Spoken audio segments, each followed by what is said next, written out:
Yargılar durur bizi penceredekiler. Hiçbir zaman cesaret edip de aşağı inmediler. Gördüm gözlerinde korku vardı, ellerinde kalem. Bütün senaristler mahallemden dizi türettiler. Bense yazdığımda suçlu, kapı çaldı koştum. Açtım yine polis, gülümseyip sustum.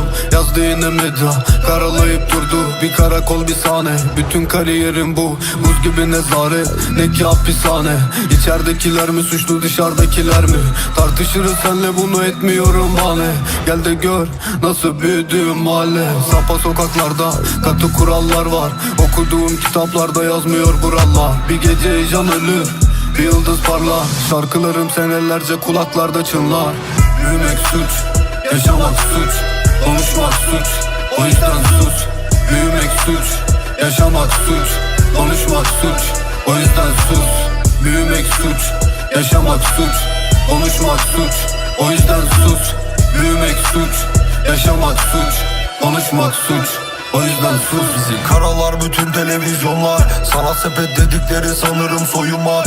Mafya dizileri var, ahlak sorunları. Kelepçeye layık olan hep kara çocuklar. Bütün suçumuz hala sokakta olmak. Bu bataklıkta büyümek, tüm olanları görmek. Yazabilirdim ben de romantik şarkıları. O kolpa şair gibi saçımı taramayı. Tüm istedikleri bu.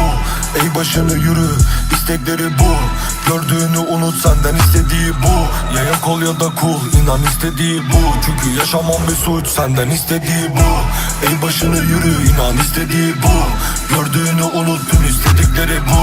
Ya yok ol ya da cool, çünkü bu mahallelerde yaşamam bir suç. Büyümek suç, yaşamak suç, konuşmak suç, o yüzden sus. Büyümek suç, yaşamak suç, konuşmak suç, o yüzden sus. Büyümek suç, yaşamak suç, konuşmak suç, o yüzden sus. Büyümek suç, yaşamak suç, konuşmak suç, o yüzden sus.